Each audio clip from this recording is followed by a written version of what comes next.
Well, I thought this was cool. A 1530 to 1540, somewhere around there, visual depiction of scenes from the Aeneid. The Aeneid, of course, was by Virgil, and it was one of the foundational, tales, myths in the Western tradition. It was in part the Romans looking back to the Greeks, and then this work here was the French, because it was a French artist, so the French looking back to the Italians, looking back to the Greeks. It's gilded enamel on copper, really awesome to behold, but of course the weapons stood out to me, and some of them are kind of unusual, so let's take a look. Aeneas, of course, was a warrior, right? Escaped from Troy, ended up in Carthage, which I've always liked because I love Phoenician history, and he ends up founding Rome. Here's my favorite panel. A lot of weapons at play here, but look at those clubs. They're absolutely enormous. They're kind of wavy. The one on the right looks like it could even be flexible.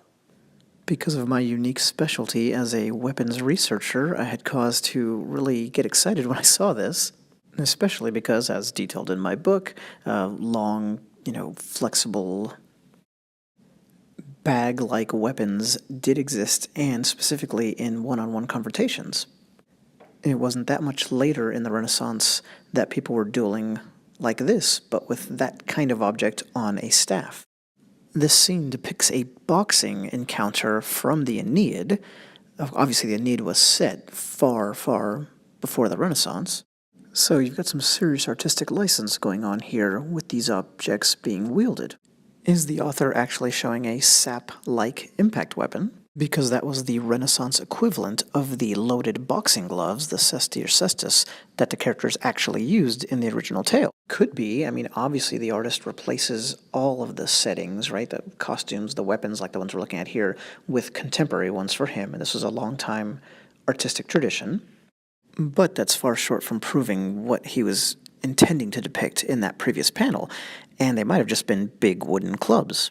After all, at least we do know that in the original tale there is a knotted cudgel, but it wasn't in that scene. If you look up the index of terms and that kind of thing after various translations, you'll see, I don't know how to pronounce it, Latin clava, which is a knotty stick, staff, club, cudgel.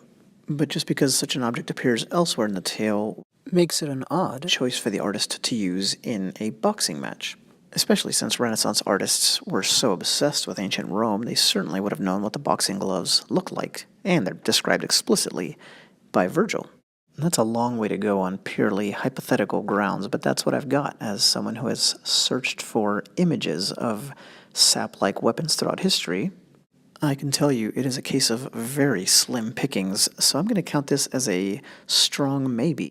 Heck, look at the way the one on the right twists and wraps in just a very odd way.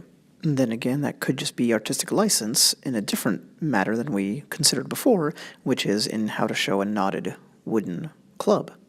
Either way, it's an interesting work and great example of how weapons in art are often more about the time that the work was produced in than the time that it depicts, as well as a possible data point for my research, but you can see how confusing it is, and that's why it's not in the book. I'm now kind of regretting not showing the guy on the right, either in chapter 2 or 12. Not sure. Anyway, hope you enjoyed the video. Thanks.